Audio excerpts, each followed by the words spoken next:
Hey guys, today I'm going to teach you how to rocket jump with Soldier, or perhaps more accurately, how you can learn to rocket jump with Soldier, because it'll probably end up taking you a lot of practice if you're anything like me. So the thing that you want to do when you get started is first create a custom game and make it skirmish mode, and I like to put it on Eichenwald because that's the map that I use when I learn to rocket jump, so I know a lot of like places that I can sort of aim for. Probably other maps would do fine, but I'm going to use Eichenwald today.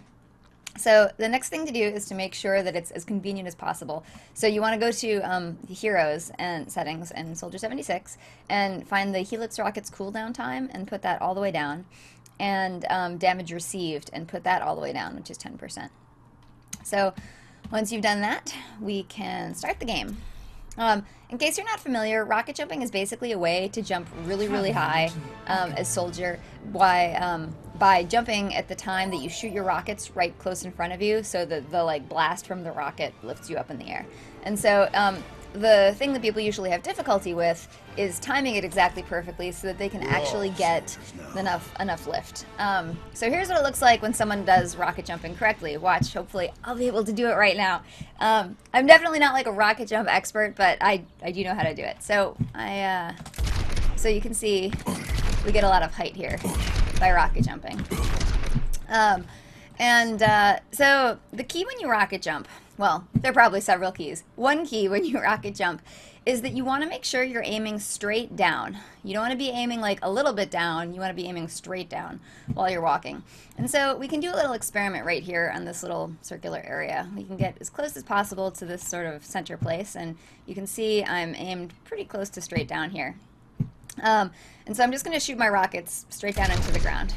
And you'll notice I didn't move very much, but if I aim out a little bit, then it bumps me backwards a little bit. So to be able to get the most height that you can from your rocket jump, you want to be aiming straight down. I didn't jump there, obviously. I was just using the rockets, but I feel like the point holds. And if I jump here, if I rocket jump with this, just a second, then I go way high up, and I do go backwards a little bit. But if I shoot out here and I rocket jump, then I go backwards a lot. So so that's something that it took me a long time to build a habit of doing, because when you rocket jump, what you have to kind of get comfortable with is you're looking at like the map and where you want to go, but you have to look straight down and not be able to see what's around you for a second. And you want to look straight like down and then up again as quickly as possible so that you can start like steering in the air as is appropriate. So that's the first thing. Make sure that when you rocket jump, you look straight down. Now, the next part that I had a lot of difficulty with is the timing of when you jump versus when you helix rocket. Let me heal up here.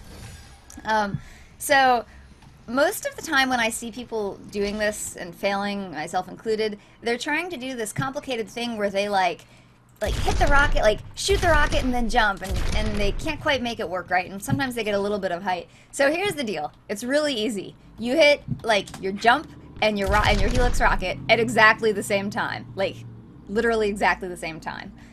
So like I don't have a good way of showing you my like hands and keyboards and stuff while I'm doing this, but just take my word for it. I'm doing them like exactly at the same time. So that makes it a lot easier. Once I realized that, it became a lot easier to be able to rocket jump. So what I would do, the drill that I started out with, is you can see this nice little area up here. You can rocket jump up there, and I like to stand on this line because it helps keep me aligned. And you can aim right around this little green smudge down here, or you can even get closer if you want.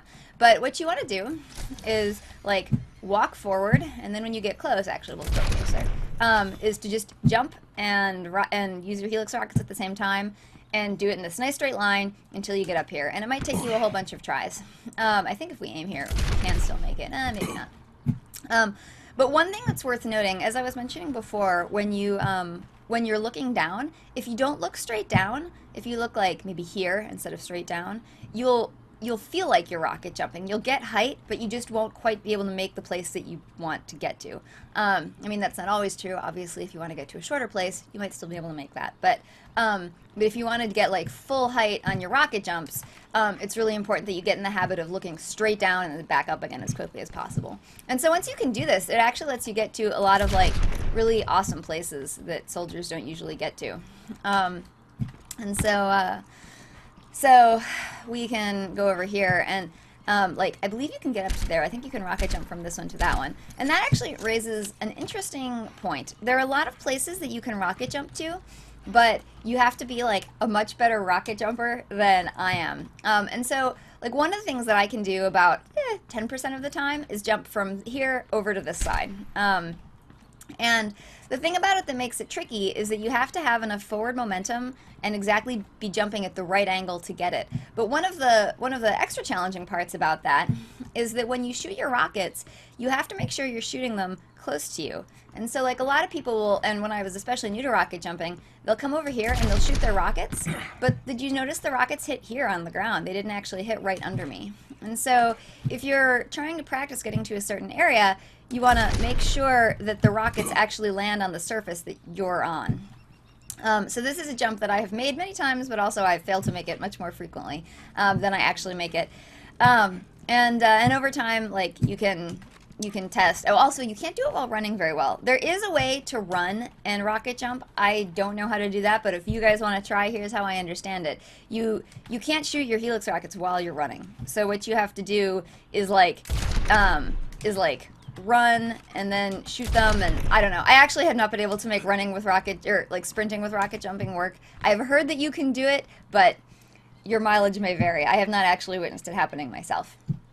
But that would obviously give you a lot longer ways, or like a lot longer distances that you could rocket jump, and a lot of other places you might be able to get to that you couldn't otherwise. And so it's just really important when you're working on rocket jumping to make sure that you're shooting the rockets on the surface that you're actually standing on. Oh, I know. I think you can jump from there to there. I think that's what I'm thinking of. That's why I can't make that jump. Let's see if I can do it. As I said before, I'm definitely not an expert rocket jumper, but I can do it. But like oftentimes I'll make mistakes, and so it's something that if you really want to get good at, you need to practice a lot, because it's one thing to do it on a map here where you can try 5 times in a row and then eventually get up to the top, but it's another one to be like in a game and you use your rockets and then like you have to wait for them to be on cooldown, and now it's like however many seconds later, and like you're still down on the ground and you need to try again. And so you can be like a pretty good rocket jumper and have it still not be enough to really make an impact on your gameplay. And so I have, as is evident, I have not put the time into like, oh damn it, I have not put the time into being like the greatest, most reliable rocket jumper. I can do it oftentimes, and especially if I do it like this, which like looks really good, but it doesn't actually get me anywhere in particular. So let's see, I'm gonna try to get up there. So what I would just do is try and try and try again and practice. Oh, there, I did it.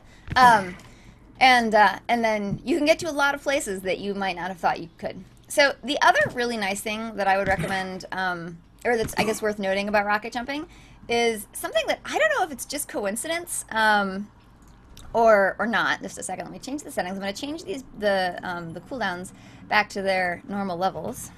Ah, not 1,000. Let's back out of here and restart the match. So, as I mentioned, when you do rocket jump as Soldier, you take a lot of damage. I believe, if I'm not mistaken, I'll check here in a moment, I believe that the amount of damage that you take is 40. We're all soldiers. So, as we walk through here, let's see, y'all. So yeah, so now I'm at my health is at 160.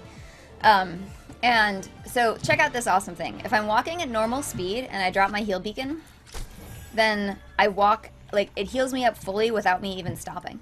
And so what that means is that you can rocket jump and then you will get that healing without actually having to stop and heal up somewhere in a safe place. You can just like throw it down and walk in any direction and it'll still be able to heal you. So let's try that here. So I can like jump and then set this down, and now I'm back to full health. And so I don't know if they did that on purpose, but to make the numbers line up nicely, but it makes it a lot more convenient to try rocket jumping, even if you like aren't sure if you're gonna be able to do it successfully in the middle of a game, because you do have that sort of that net under you to be able to get back to full health. And so you want to make sure they're both on cooldown, obviously, but but it's still something that makes it a lot easier. And that's one reason that I have a lot of practice rocket jumping with Soldier, but not as much practice rocket jumping with Zarya and Pharah, because I'm a lot more nervous about, you know, being out in a game somewhere and wanting to just try it over and over. And it also makes it just inconvenient to practice, because you're still taking a little bit of damage when you're at Pharah, even in a custom game, and you have to like go around and find health and stuff. So there are definitely costs. You can rocket jump, though, with Zarya and Pharah. I am not going to try to make a video about those, though, because I have barely done it at all. So, so anyway, so that is about it. That's how you rocket jump with Soldier. I would recommend just going into a game and then doing what I was doing a minute ago with my low cooldowns, where you just jump all around the map and just get yourself in the habit of doing it and practice it often, and be ready to like fail to do it in the game a bunch of times, because it's even when I was really good at doing it on the map, sometimes it's really hard to like get yourself in the habit of being able to do it when you need it, and not like when all the circumstances are right, like when someone's shooting at you and like the payload's over there. So anyways, that's it. That's how to rocket jump with Soldier. I hope this helped. Practice, you guys, and if you have any other tips, I guess put them in the comments. So one other thing, just a moment. So I'm Sarah. I stream Overwatch on right here on YouTube. You can see when I'm streaming by going to my Twitter account above. I'm Overwatch Sarah, and I guess that's it. Oh, also my most important thing, I almost forgot, my wonderful Patreon supporters. Thank you guys for supporting this video and all the videos that I do. It makes it so much easier for me to spend the time on making Overwatch videos. And also, if you're a recent Patreon supporter and you don't see your name on this list, it's probably because I recorded this video and then I had to do a lot of like post-processing on it before I actually published it. So if your name isn't shown up here, it's probably because you just aren't a Patreon supporter right now while I'm recording it. But thank you guys so much for your support, and I hope you guys all have a good time rocket jumping with Soldier. Bye.